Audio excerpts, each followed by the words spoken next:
Happy Father's Day, everybody. I'm Benita Adams, and you know we're in a time in our country and in our community like no other. Today we're going to talk about a variety of things and introduce a new segment. We know there's COVID-19, we know there's the protest marches with Black Lives Matter, we know there's DACA, so there's so much going on, and we're going to address some of that today. And I want to know, how is that affecting you, especially as an African-American male, as a father, a son, a grandfather? What are you telling your children? We're going to talk about that next, coming up on Blazing Hot 91. Stay tuned.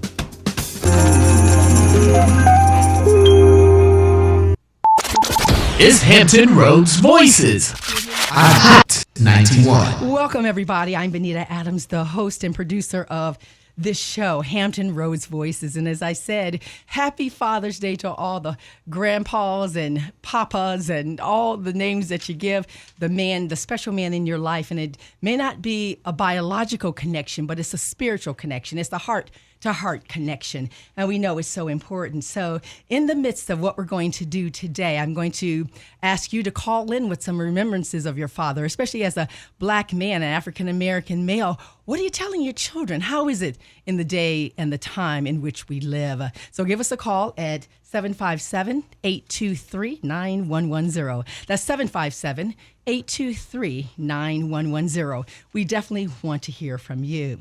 So today we have something special for you, and it's a new segment that's really coming along. It's coming up starting next week, actually, for Hampton Roads Voices. It's a new segment called Something in the Water.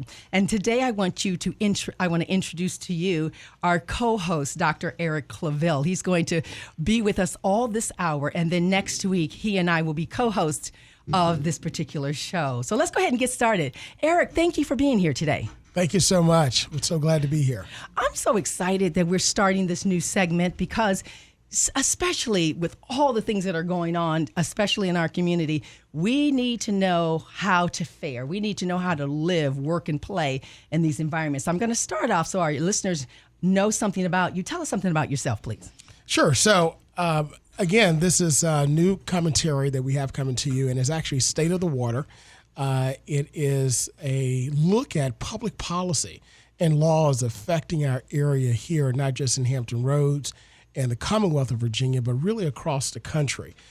Many times, well, you've heard the old adage that the devil's in the details. Well, that's so very true, especially as it relates to the laws and public policies that govern and dictate our lives, every aspect of our lives. When we get up, when we go to bed, during the time that we're living, even after we die, the laws and public policy dictate our lives. So we're very excited. This is a new initiative from the Center for African American Public Policy here at Norfolk State University. It's a special group under the College of Liberal Arts and then under the direction of our wonderful dean, Dr. Cassandra Newby-Alexander, our executive director, Dr. Soji Akumalafe, who's also the chair of the Department of Political Science, and I serve as the director for the center. So we're really excited to bring this new commentary to Hampton Roads. And the exciting thing, I think, Eric, about this new commentary or segment that's going to be coming is that it affects us personally. It does. Like I said, where we work, live, and play, it's going to affect our lives when you think about public policy. So let's start with some definitions, because as the academic in me, I always like to start with definitions. And I asked you this when we were offline. Explain to us again, what is public policy, so people know this really does affect me. It's just not a nice word or a couple of words, but it's important. Sure. So public policy itself are the governing laws and ordinances that help to effectuate the laws that are passed or the actual court decision that's passed down. Case in point, I would like to use the example of Brown versus Board of Education, if I could. And this also deals with my theory of what I believe what laws and public policy do. So I believe that laws and public policy, in its effect or in its purpose, control and dictate both people, beliefs, and resources. What do I mean by that? I mean that with Brown versus Board of Education, the day before that decision was decided, segregation was legal in jurisdictions across the country, school jurisdictions. So school boards effectuated segregation based upon race in those areas. The day after Brown versus Board of Education was decided, and again, this is Brown versus Board of Education 2. So this is the law professor coming out of me, because Brown versus Board of Education case 1 failed. This is the second time that it came up in 1954, and the court ruled that school segregation was unconstitutional. Therefore, all of the laws that were on the books of all the states that basically mandated that segregation of schools had to be became unlawful. And the public policy, or the ordinances, the procedures, the processes to effectuate legalized segregation now became unlawful and unconstitutional based upon that particular ruling. So, in other words, now the public policy or the processes to effectuate integration or non-segregation of schools had to be created. So basically the reverse of those public policies. So now the resources that went to one school more so than the other, that could not be. So now we had to have equal funding. The people that went to one school as opposed to the other, blacks and whites, that could not be. So now we had to integrate those schools. And then the belief, the public policy and the law created a belief that some people should have and some people should not, or blacks and whites should not mingle. Well, now the belief over the course of time caused individuals to understand that integration is good and segregation itself is bad. So public policy itself, in a nutshell, are the processes and the procedures and the policies in order to effectuate the law of the land. That's right. And those laws affect our everyday lives. And that's what I really got from you, that, okay, we say, Brown versus Board of Education, but all of those things are factored in as to how education is today. It factors in into healthcare. It factors in into DACA. It factors in all of those things. And I really want our listeners to understand these are practical kinds of things that affect us day after day after day. And that's why, again, I'm so excited about this segment, because we're going to be talking to a lot of different people. So tell us about the type of people that will be on this new segment, the movers and shakers and so forth. So what we like to do, we like to engage the policymakers at the forefront and the movers and shakers at the forefront of what's happening in our Commonwealth and also in our nation. So we believe that all politics is local. So the best way to affect change, we get that question all the time, right? What's the best way to affect change? And the best way to affect change is to touch your local officials working on the local level, and the change comes up. So we'll have our local officials who are here representing us, individuals who are in the state House of Delegates, in the Senate, school board, in the mayor's office, and also in the city council, on various commissions, whether it be the community redevelopment commissions or whether it be the housing commissions. And we'll engage those individuals as it relates to the policies that are coming down from the top. How will those policies be effectuated, and how would they really affect the average person? Okay. And then from there, we'll also talk with the policymakers where the policy came from. Our U.S. congresspersons, our U.S. senators, our individuals who are agency heads of our governmental agencies, individuals from the White House, all the way down to our governor's house and the chief executive officers of those particular houses of government. But not just them, but also our special interest groups. Our special interest groups advocate on our behalf, whether it's the NAACP, whether it's the National Urban League or the local Urban League here in Hampton Roads, whether it's special groups that advocate for our senior citizens, the AARP, and the like, and also our police unions. We want to engage them on the local and the national level, because police reform is at the forefront now. Everyone's talking about defund the police, and we want to know what our police are doing here, and we want to know what our police would like for us to do to help their jobs become easier and so forth. So it's a back and forth. And the idea to bring those individuals here, and why not Norfolk State, University. Behold the green and gold. Why not? Why not bring them here to have that dialogue with the wonderful people in Hampton Roads, with the phenomenal alumni, with the phenomenal faculty like yourself and the students and the benefactors of the university, so that we can now be more educated, become more informed, and make better decisions as it relates to our actions. A lot of times, Benita, we have individuals, and we're all human. We react on emotion. You see a picture, you see, and it draws emotions. You see the things that are happening in society, it draws emotions. But where we come in, we want to sit back and ask ourselves, we see the emotions that's being drawn, but now what is the progress after the protest? How do we move forward? How do we actually effectuate the change that we want to see? Right. If a person steps down, if a law is changed, if we get this result, if a decision is overturned, if somebody gets out, now what? How do we now make those individuals better in society? How do we now make these agencies better for the people that they actually govern, that they actually are working to serve and protect, that they're actually working hand in hand? How are they working hand in hand with the people of the community? And as a think tank, an academic intellectual think tank, that's what we want to do. And it makes me think of how I say it sometimes on this show, next steps, because that's important. You say after the protest, what are we going to do? What are the next steps? How do we affect change? And that's so important. So I want to jump into that just a little bit. There's so much that we want to talk about in this hour, but let me give the number out. It is 757-823-9110.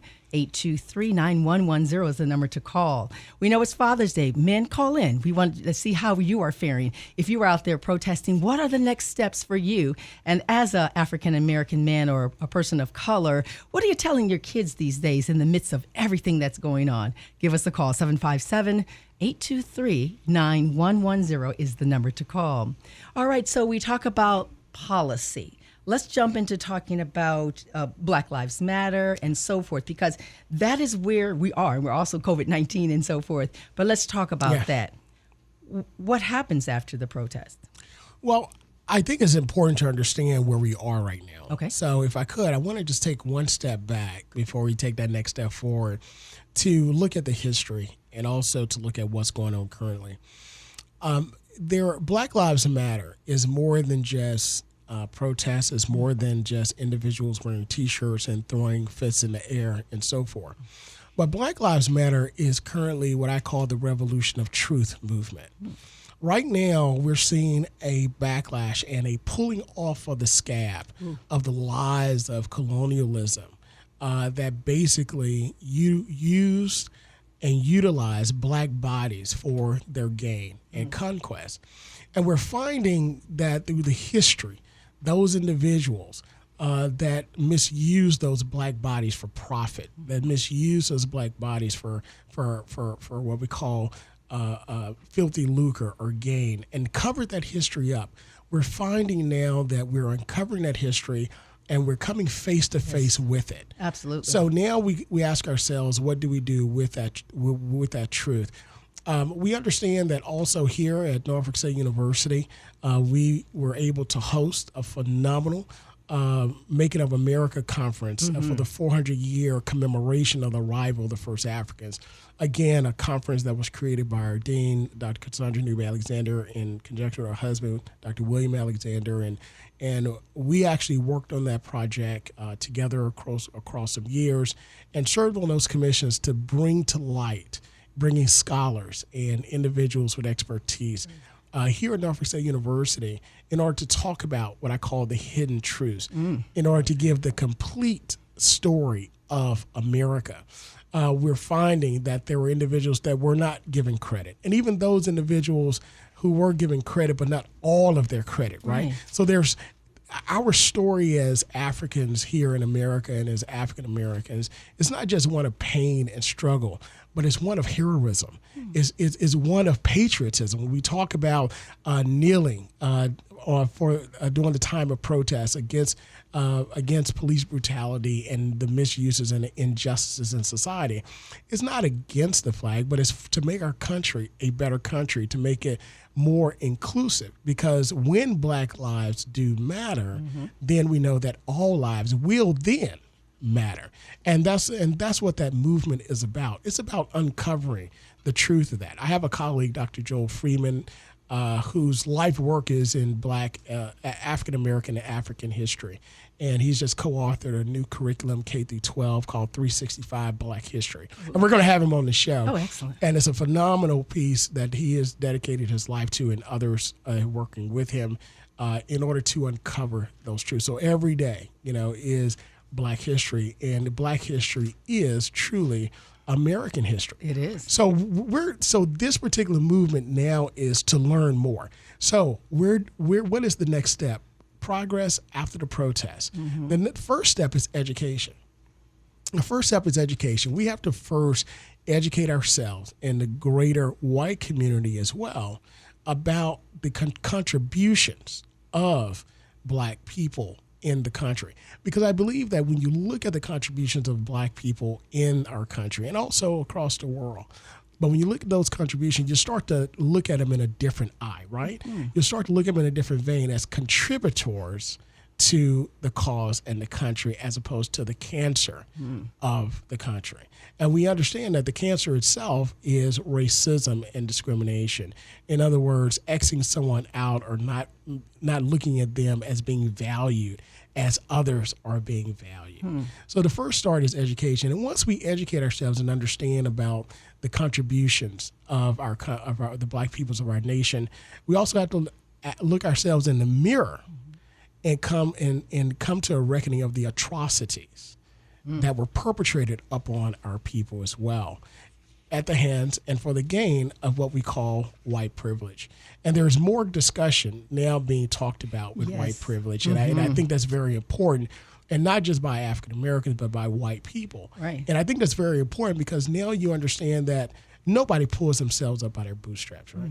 Somebody had to give you the boots, somebody had to give you the straps or an opportunity to gain them, and somebody had to teach you how to tie. So here's a question, kind of looking at another perspective on that. So without people who are in other communities, we could not do it by ourselves? Is that what you're saying?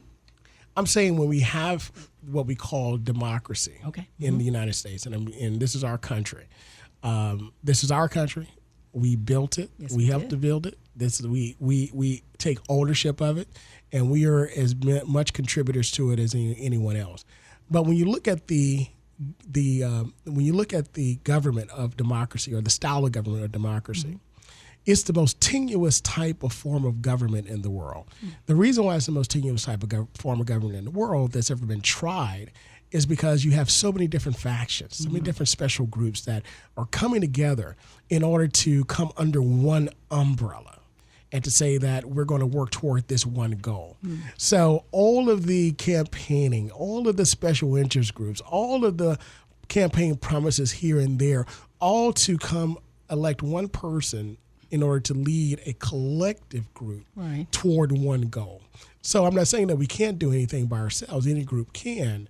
But when we're working together for these United States, keep in mind, it's quoted as these United States of America. We have to come together to work for that perfect good and that perfect union in order to realize and continue to be, and I say this a lot, and I mean it, to be that beacon of light to the world. And we're a beacon of light for so many things.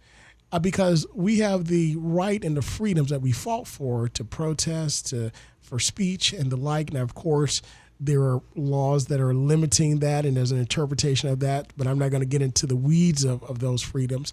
But we have the right to do those things, to come together, to flesh it out. As harsh as it may be, as hard as it may be, at the end of the day, we still have the right to vote for who we want to vote for. We still have the right to pursue our happiness and liberty, as long as it doesn't infringe upon someone else's freedoms and happiness and liberty. We still have that right. That's very unique in this world and in the time that we're in.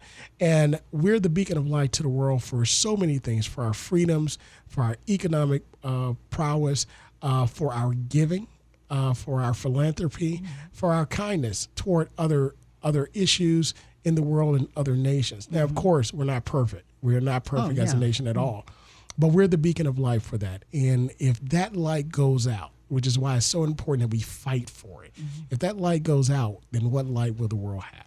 I find it intriguing that you say it's not just the woe is me and all the things that went bad, but it's patriotism and heroism. And I think that's important for us to really highlight, because sometimes you'll hear people of other ethnicities and so forth say, oh, you guys are always talking about slavery. That's all you ever talk about, slavery in the past, and I have no slaves, and what are you talking about? But it is important that we do talk about that, but we do talk about the strength of character and the will that African Americans have and people of color. So that's important. Let me get that number out. 757-823-9110. We're talking here to Dr. Eric Claville for a new segment that we're going to have starting next week on Hampton Roads Voices.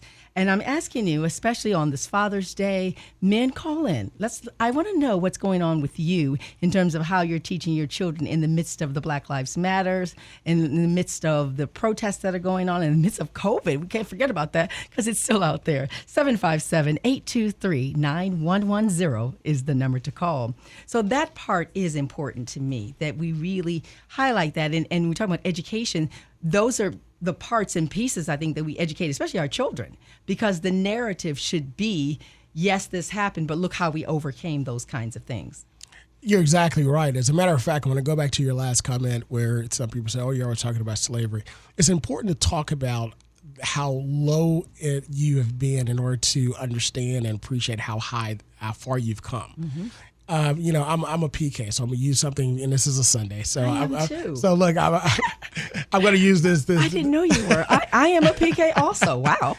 So look, I'm gonna use this quick analogy if I could. So this is Vacation Bible School. Very quickly, 30 seconds. So the children of Israel themselves were in slavery and in Egypt, and God, Jehovah, brought them out, and then He said, "Listen, on this day, I want you to remember what I did for you and bring you out, the Passover and so forth."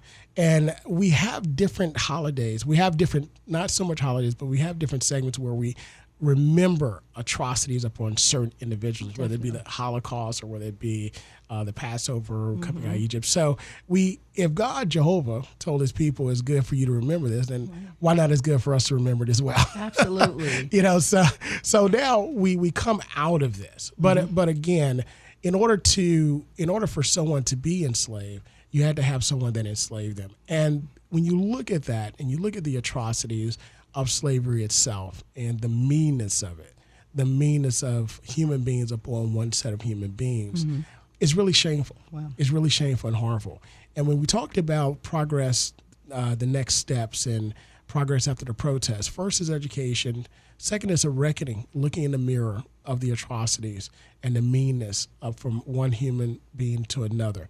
And then is to have a reckoning with that, And a reckoning simply means to understand what you've done, own up to it, and then simply ask for forgiveness. Keep in mind, African Americans we've always asked for, we haven't asked for revenge, we've always asked for reconciliation, we've always asked for an inclusiveness, a recognition of our worth, okay?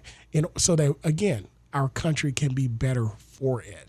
And then once we create that, once we have that education, once we have that reckoning and that reconciliation, that repentance of our wrong in our past, then next is to chart a better future for ourselves. So the education, the reckoning, and the charting of a better future as we move forward.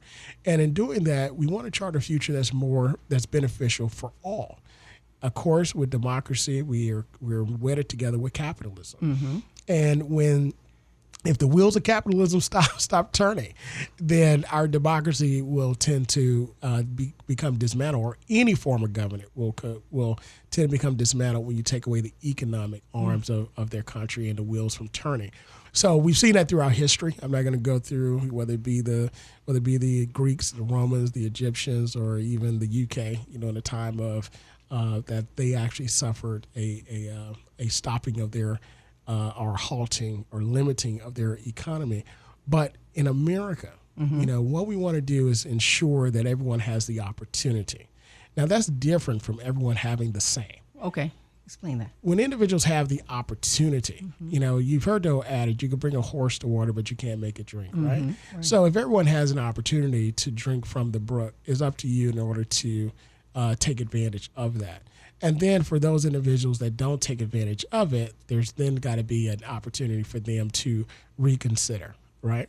So that's what we have to continue to do in our country. So whether it be African Americans having an equal and equitable opportunity at contracts, not just governmental contracts, but also private contracts, whether it be African Americans having an equitable opportunity for high-level positions, executive positions in mainstream companies, whether it be the tech companies, the Apples, the Googles, the Facebook, or traditional blue-chip companies, whether it be the car dealers of Ford, and of course now, or Walmart, or with the new e-commerce of Amazon, whether it be the equitable opportunity in education to run educational universities that are not just historically black college universities, but that are majority universities, whether it be an equitable opportunity in order to rise to the highest levels in our states at those offices. We're seeing that little by little, but again, there are so many roadblocks that are put up intentionally in order to not allow the equitable opportunity, again, equitable opportunity in order to advance in those areas. So when we talk about Black Lives Matter, the question becomes, do Black Lives matter in the corporate boardroom? Okay. Do Black Lives matter in governmental and private contracting? Do Black Lives matter in loans that are given out to banks, from banks to individual companies? Do Black Lives matter when we make mistakes? Are we held to a higher degree of punishment than others not like us when they make their mistakes? So that's where we want to get to when we talk about progress after the protest. So the education, the reckoning, the charting of a better and more inclusive society of equitable opportunities. And finally, giving individuals not just the opportunity, but also the support after the opportunity. And again, I referenced that previously when I mentioned whether individuals are held to whether we're held to a higher degree of punishment when we make a mistake as opposed to others. In business, you're going to have a bad year, right. Or you may make a mistake doing this or doing that inside your profession. Again, the support and the constant enabling to encourage individuals of color, more specifically African Americans. And I want to keep the focus on African Americans because a lot of times when we start talking about opportunities, you have a mixture. Well, let's throw in this group, let's throw in this group, let's throw in this group. And before you know it, the other groups have gotten the majority of the benefits from those opportunities that were originally purpose for African Americans, and we're right back in the same situation or worse than before. Now, let me ask you a question about support. Are we finding now, is it considered support when you have these large organizations giving money, or about Mr. Floyd's daughter and some organizations giving her money to go to college? Is that in the form of support, or what else does support look like for us? Right. So that is a form of support as well. Unfortunately, those supporting opportunities came out of tragedy. Yes. So we want to avoid the tragedy before the opportunity of support actually gets there. But support always also looks at, let's take a look at different professions. Support also looks at when in the large law firms, where when you have an opportunity to become an equity partner, a partner in name. The support comes when we have medical schools that purposefully do not reach out to try to recruit African American students, and even on the undergrad level to encourage them to take the MCAT or take the DCAT or whatever entrance exam it is for your professional school, so that we can increase those numbers purposefully of African American doctors, because we know that when we have doctors who share our experiences that look like us, they're more apt to treat us better when we get into the examination room. Right. All right. Exactly. So we've seen that with COVID-19 and the discrimination and the racial profiling in the healthcare system.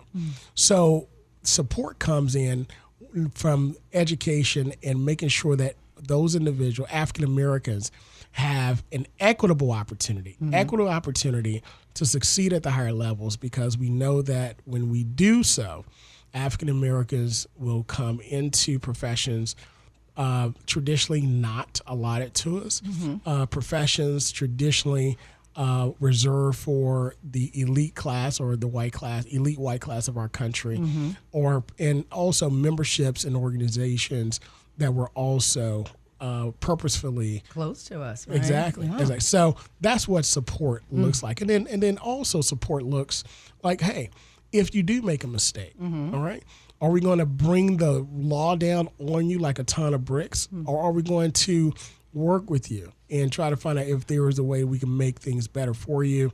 When I say make it better for you, is there an opportunity for retraining? Is there an opportunity for a less punitive punishment as opposed to others? So we find in the public policy, we find in the law where we've seen individuals who were punished worse. We've seen in the public policy and the law where equitable opportunity was not afforded to African Americans. We see in public policy and the law where the support was simply not given and you were left to fail. We see in public policy and the law where there was no education for individuals in order to rise to the highest levels of our country, but not just our country, right, but also the world, because our world is more interconnected now than it's ever been. So that's really where when I talk about support, it really starts there. And again, what we said at the top of the show, public policy affects all of us in all areas of our lives. So I'm speaking today with Dr. Eric Claville. He is the director of the Center for African American Public Policy, and he's going to co-host the show, a segment on Hampton Roads Voices starting next Sunday. It's called Something State of the Water. State of the Waters. Yeah. So, did I say that wrong? I said state of the something in the. I have was it Pharrell on the brain? That's right. That's right. I have Pharrell on the. Sorry, everybody.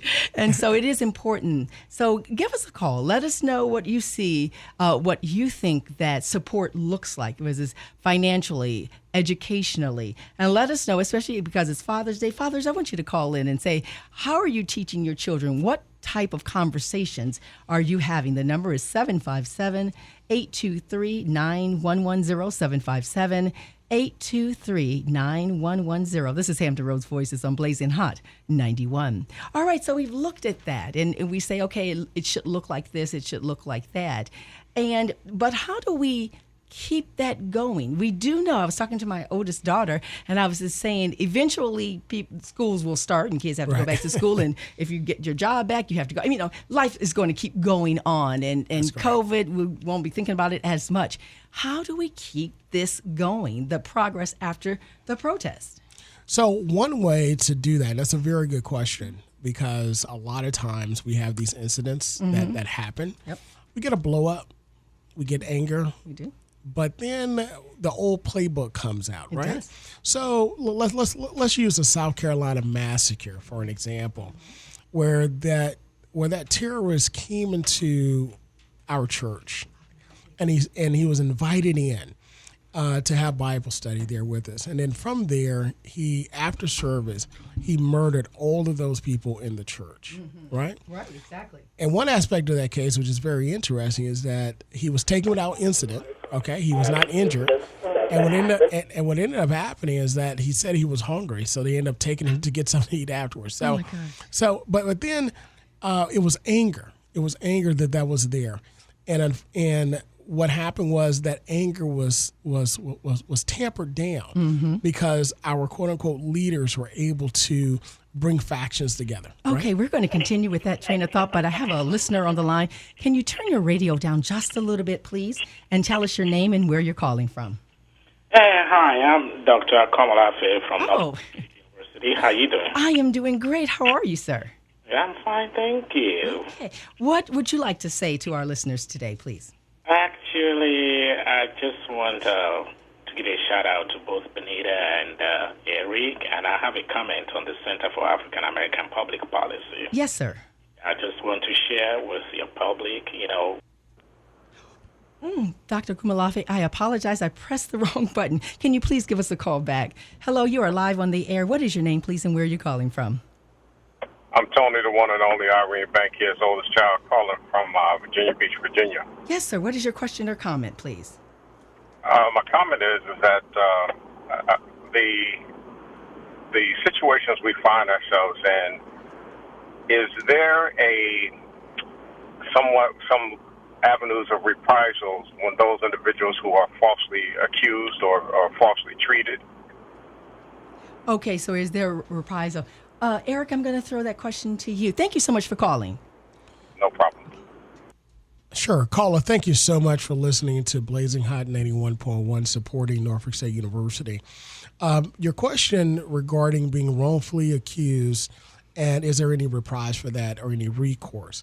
A lot of times in state legislatures, what they've done was they've passed laws in order to protect the government against anyone being wrongfully accused or wrongfully prosecuted, even when the officers knew or the prosecutor knew that the case that they were bringing against that individual was a false case. So we saw that in the Central Park Five, which is probably one of the most famous cases, where 5 young men that had nothing to do with each other were brought in, and the interrogation, which was unconstitutional, had upon them. They served time for a crime that they didn't commit. However, through qualified immunity, none of those officers were ever held accountable for their prosecution. Right?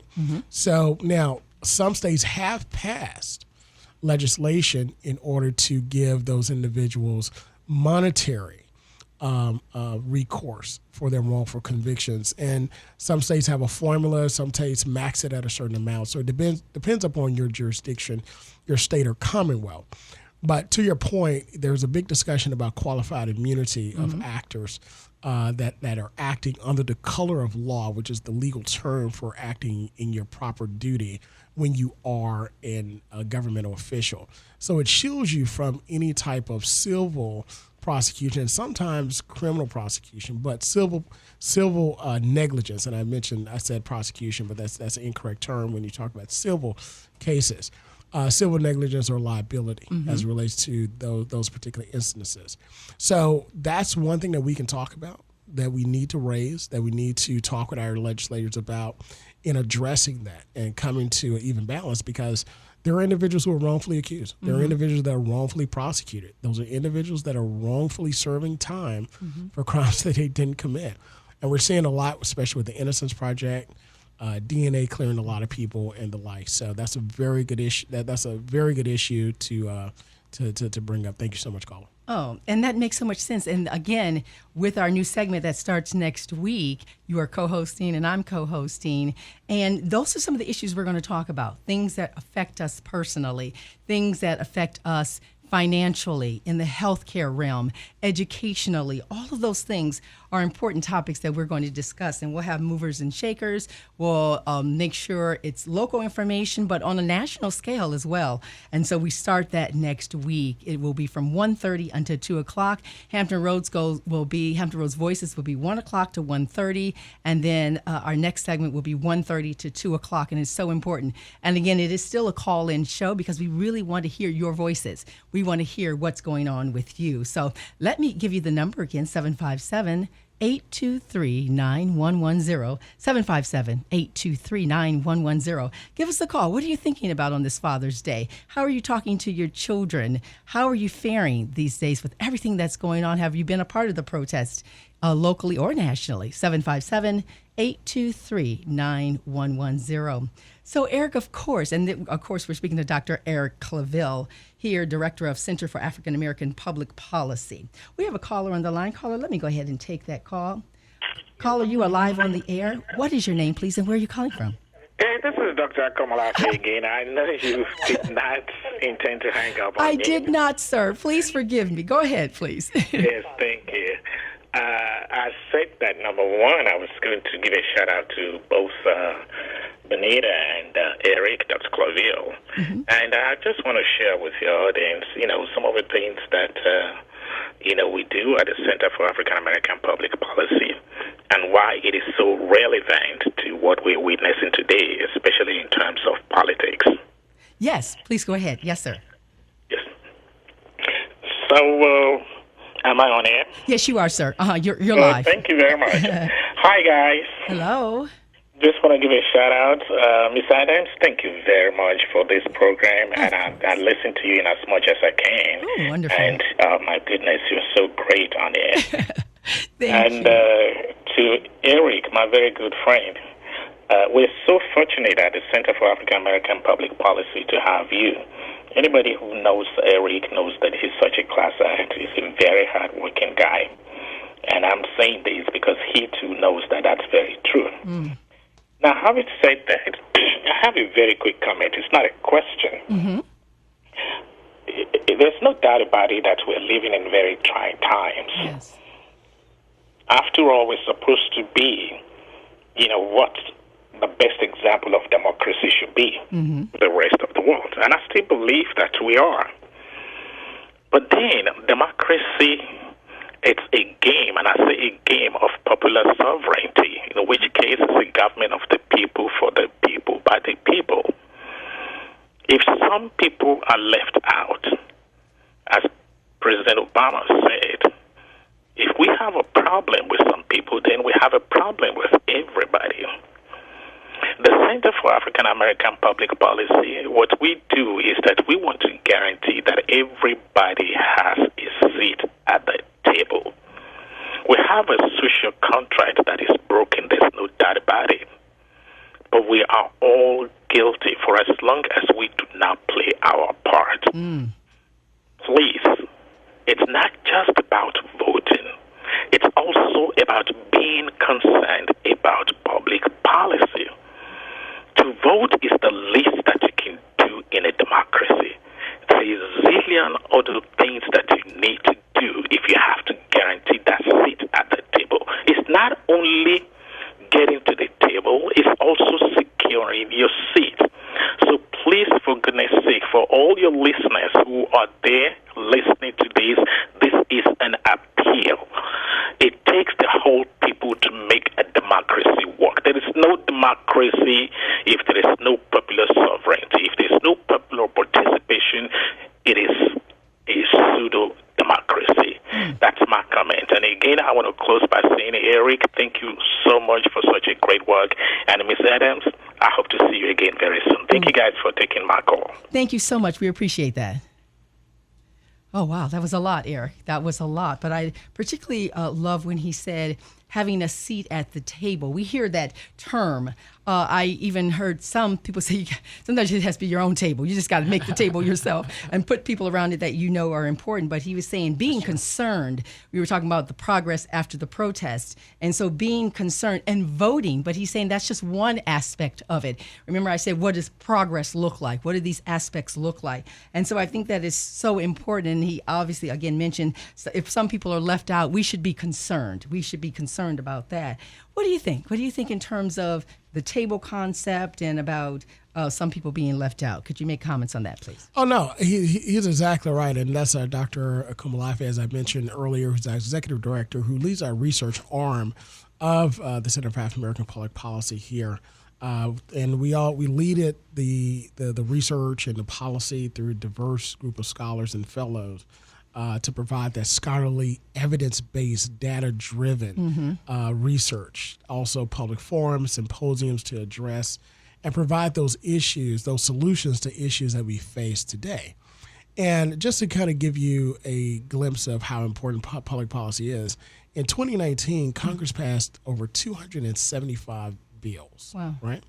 275. Now, we talk about the stimulus that passed earlier, which is only about 3. We talk about the additional HBCU bill that passed. But now you got 200 more, if we're talking 2020, 270 more.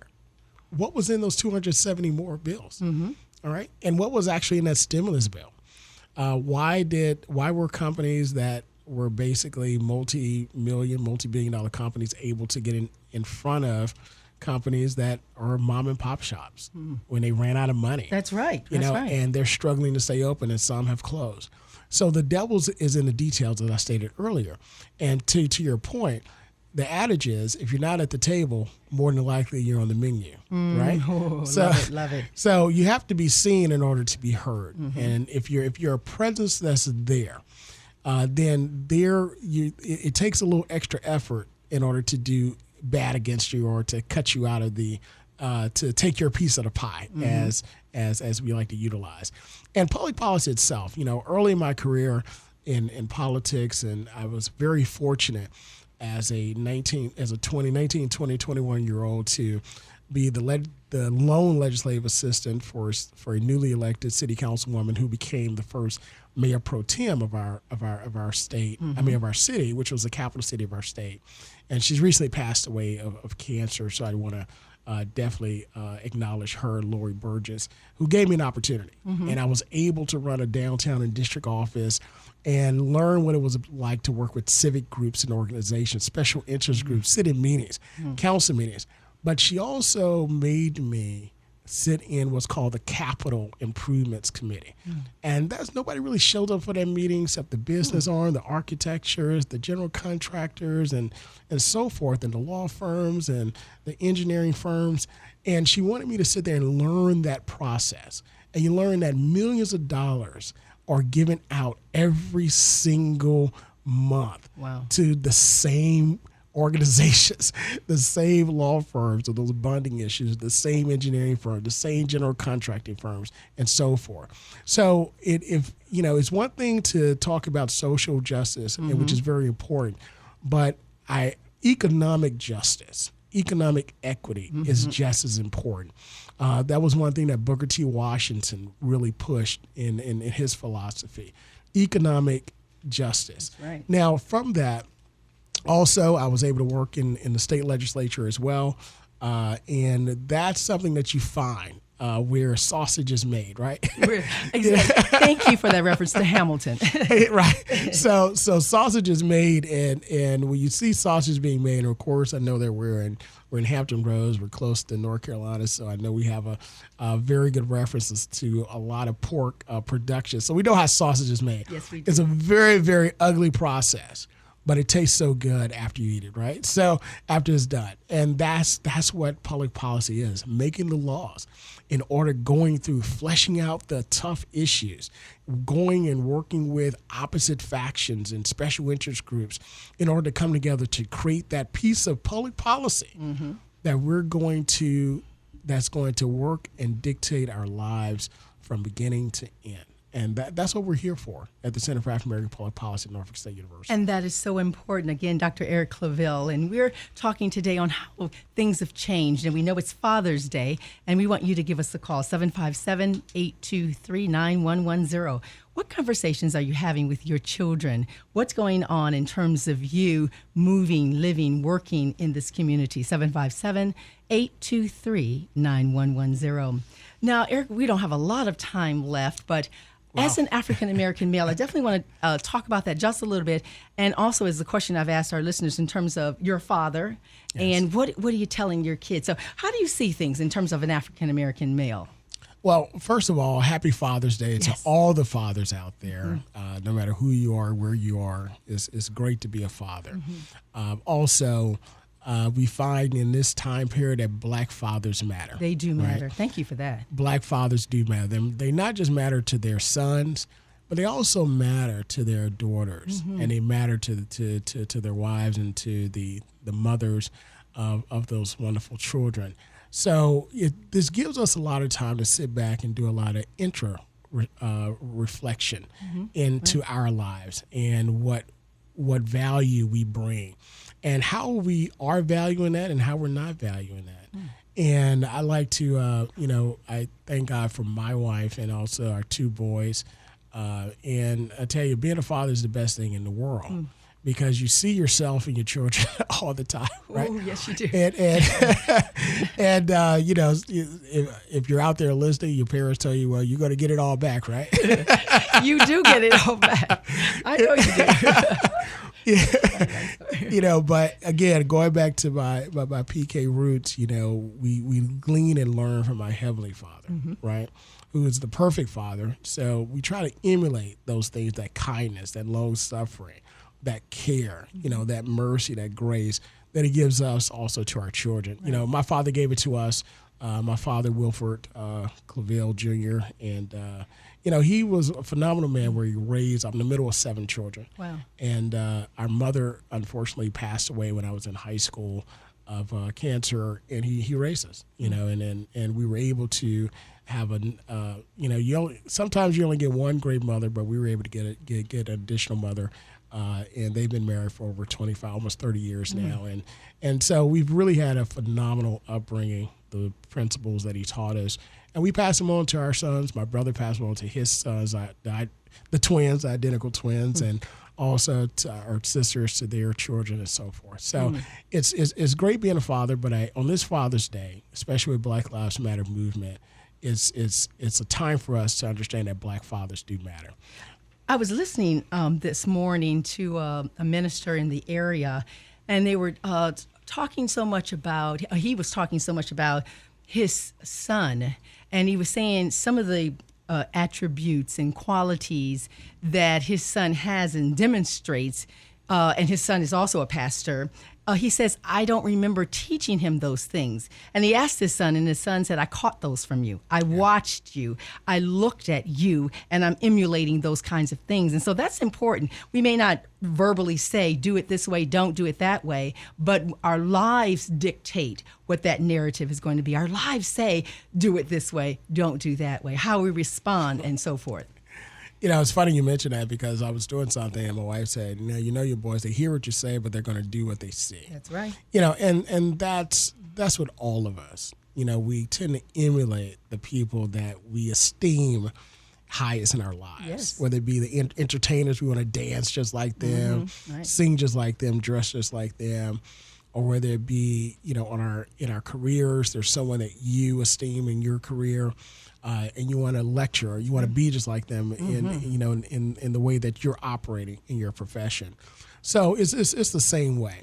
And one great thing about life, life is about making mistakes and making amends for those mistakes and coming back and getting it right and making it better. And I think about the great inventors that we have. I know we talk about Edison, but I like to talk about George Washington Carver, you know, those great inventors and others that have worked and toiled with little, but came with so much. They didn't get it right the first time. They failed so many times. Oh, definitely. You know, our family, we're golfers, and my oldest son, you know, he plays on the golf team. And one day I picked him up, and he was just upset, and the coach was like, you know, he's having a bad day and so forth. And he was in the car. He was just upset, totally upset. And I said, what's wrong, son? And I gave him a little while to talk about it. He said, I just did terrible. I said, well, you know, tell me what happened. He told me what happened on the first hole, the second, the third. And he was just shanking it and hitting it all over the place. And I said, that's great. I said, that is phenomenal. And he looks at me and he says, well, that's not great. I said, yes, it is. I said, why? I said, you literally found out 15 ways how not to hit the ball. Oh, my goodness. Yes, absolutely. So you can mark that off of your to-do list. Now work toward that one way that you want to hit it. And that's life. That's being a father. That's being a parent. That's being a mother. Oh, yes, you know, definitely. and that's being a student of life. You know, you're going to find many ways how not to do something, along with finding that one way that makes it work. And that's the beauty of life. It's not the instant gratification, which we get now. Oh, definitely. but it's about the journey, you know. It is, and I think it's so interesting. I have adult children, but then I have the honor at my phase of life to have a little 4-year-old too. And so when I see my adult children, they're in their 30s, almost late 30s actually, and it takes time for you to see all that work because you have to say, okay, they have to grow, they have to make mistakes and so forth. But when I see my adult children and how they are indeed in personalities and being a great citizen and gainfully employed in those things, I said, it worked. There are times I thought, this is not working. They do not hear me. And so I get excited to have this little 4-year-old in my life because I get to do it again.